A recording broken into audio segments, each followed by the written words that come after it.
haunting mystery of Elisa Lam. Guests at the Cecil Hotel began to complain that their water pressure was low, that the water tasted strange. For weeks they drank it, brushed their teeth with it, showered in it, completely unaware of what was floating in the hotel's rooftop tank. The truth was discovered when a maintenance worker climbed up to check the pipes. Inside one of the tanks, the body of a 21-year-old woman was found. Her name was Elisa Lam. Funny aside, low voice. I'm just saying, after hearing this, I'm never drinking hotel tap water again. Before we talk about Elisa, we need to talk about the building itself. The Cecil Hotel isn't just any old Los Angeles landmark, it's a monument of tragedy.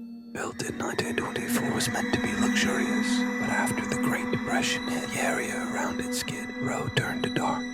Over the decades, the hotel became famous for suicides, murders, and disappearances. Serial killers like Richard Ramirez, the Night Stalker, even stayed there. Guests reported screams, ghostly whispers, doors slamming on their own. Locals called it cursed. When Elisa Lam checked in, she had no idea she was entering one of the most hotels in America. Elisa was a 21-year-old student from Vancouver, Canada. She was bright, artistic, and loved writing on her Tumblr blog, where she shared her thoughts about life, loneliness, and mental health. In January 2013, she decided to take a solo trip to California. Her posts were cheerful. She talked about adventure, freedom, and meeting new people. On January 26th, she checked into the Cecil Hotel. She called her parents every day. But on January 31st, the call stopped. She vanished exactly. I am not traveling alone with bad Wi-Fi. 2 weeks after she disappeared, police released security footage from the hotel's elevator. The video went viral, tens of millions of views. It showed Elisa stepping into the elevator, pressing multiple buttons, then peeking out like she was hiding from someone. She jumped in and out of the elevator several times, waving her arm, talking to someone unseen.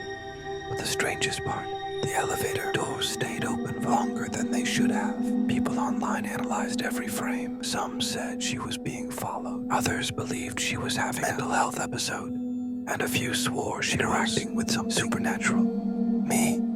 I just think the elevator was not my problem, lady. Still, the unease was undeniable. That video was the last Elisa Lam was ever seen alive. After the footage went public, police searched every room, hallway, and even the rooftop. Cadaver. Dogs found nothing. Hotel guests began to complain brownish water, strange taste, low pressure. On February 19th, 2013, maintenance worker Santiago Lopez went up to inspect the tanks. He climbed the ladder, removed the heavy lid, and there, floating face up, Elisa Lam. The hotel was immediately evacuated. The discovery shocked the world. How did she even get up there? The rooftop was locked. The tanks were difficult to access, partially covered.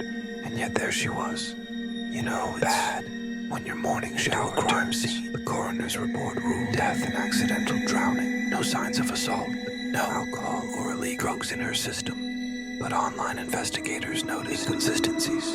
How did she open the tank lid alone? How did she climb up without setting off alarms? And why did it appear closed? Body was found. Her bipolar disorder was cited as a possible factor. But the physical evidence didn't fully align. Police eventually concluded she had suffered a manic episode and accidentally fell in, but many weren't convinced. Theories flooded the internet. Some said food involved. Others believed she was running from someone, possibly even a hotel guest. Then came the paranormal claims. People pointed to the elevator's erratic behavior, claiming a spirit might have lured her. Even creepier, the Cecil Hotel was rumored to be built on cursed ground. But one theory stood out, that Elisa might have been part of a government experiment related to tuberculosis, since an outbreak occurred near the hotel at that time, and the test name for that disease strain was eerily similar to hers. Lam Elisa. Coincidence? Maybe, but the internet had already made up its mind. If I saw that in a movie, I'd say the writers went too far. After the case closed, the Cecil Hotel's reputation sank further. Documentaries, YouTube channels, and podcasts dissect every second of that elevator video. The hotel later rebranded as Stay on Main, trying to escape its haunted past. But former guests still claim to hear footsteps above empty rooms, see shadows near the elevator, or hear faint splashes from the rooftop. To this day, no one can say for sure what happened to Elisa Lam that night. Maybe it was a tragic accident. Maybe something darker. The Vanishing Room Mystery. If you've ever stayed in an old hotel, you've probably felt it. That strange energy in the hallways at night. The echo that doesn't quite match your footsteps. The flickering light that seems to follow if you stayed in a room that wasn't supposed to exist. This is the case of room 307 inside the historic Hotel Europa in Prague, a hotel that, according to official records, had no third-floor guest room with that number. Yet in 2003, a man checked into room 307 and was never seen again. This is the Vanishing Room Mystery. In July of 2003, a 34-year-old German businessman named Stefan Keller arrived in Prague for a 3-day conference. He booked a single room at Hotel Europa, a century-old building that still kept its early 1900s charm red carpets, heavy brass keys, and elevators with iron gates. He checked in at 6:45 p.m. The receptionist, Ivana, handed him his key. The check-in log clearly showed room 307 Keller S. The bellhop even remembered carrying his luggage up to the 3rd floor down a narrow hallway lined with mirrors and framed portraits of guests long gone. At 7:12 p.m., Stefan was seen entering his room on security camera footage. Room 307 were clearly visible behind him. That was the last time anyone saw him alive. If that happened to me, I'd be sleeping in the lobby, lights on, coffee in hand. Short chuckle break for viewer engagement.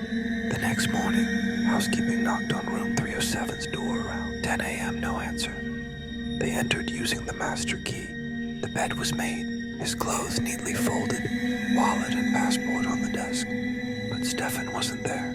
His phone charger was plugged in, toothbrush wet, and shower towel damp. It looked like he had just stepped out. When the police arrived, they reviewed the hotel's digital booking system, but the strange thing, the system had no record of room 307 ever being occupied. The rooms on the 3rd floor went from 306 directly to 301. The physical key existed. The bellhop swore he saw the door, and yet the blueprints showed no space between 306 and 308. A clerical mistake, investigators thought, until the security footage glitched. CCTV showed Stefan walking down the 3rd floor corridor at 7:12 p.m., key in hand. But when the footage was replayed, frame by frame, something odd appeared. At the moment he reaches for the doorknob, the number plate on the door flickers, switching from 307 to 308 for a split second. And right after he steps inside, static. The recording freezes for 4 minutes, then resumes with an empty hallway. The timestamp was 27 minutes later. A security guard admitted hearing footsteps coming from that corridor around that same time. When he went to check, the entire hall was dark, and where room 307 should have been, there was a blank wall. He thought he had taken a wrong turn, but the wall felt warm. I told myself it was the pipes, he said in an interview, but I could swear I heard someone breathing behind it. Honestly, at that point, I'd have quit and opened a cafe somewhere far from that hotel. Police returned days later with blueprints from 1920s renovation, and there it was, a room 307, once a small suite used during the war, but in the 1980s, it had been sealed off due to structural issues. Investigators decided to break through the wall. Behind it, they found a fully intact room coated in decades of dust, a rusted bed frame, a lamp, and a cracked mirror. On the nightstand, a half-burnt page from the guest book. The signature read, Escalar, July 12, 2003, but the strangest part, forensics confirmed the layer of dust inside the room was at least 20 years old, meaning no one had entered it since the 1980s. When Ivana, receptionist, photos of the room, she fainted. That's the room I gave him, she said. The wallpaper, the lamp, I remember it. But the hotel management insisted. Those items were thrown away decades ago. Journalists called the Vanishing. Some said Steph accidentally stumbled into a sealed part of the hotel and couldn't get out, though. There were no signs of forced entry or struggle. Others claimed the room existed in a time pocket connected to its pre-war version. Psychics who visited reported a loop of energy centered around that hallway. In 2004, Hotel Europa closed permanently after several guests complained about hearing knocking behind the walls near room 306 and 308. In 2017, the building was finally demolished. The construction team was clearing debris from the third floor when one worker shouted, "Behind the rubble, there was a door, freshly painted. Its brass number gleamed under the dust. 307. When they tried to open it, the handle turned, but there was nothing behind it, just the hollow sound of air, and as one worker later said, a faint smell of old perfume, like someone had just left the room. Some rooms are meant to be reopened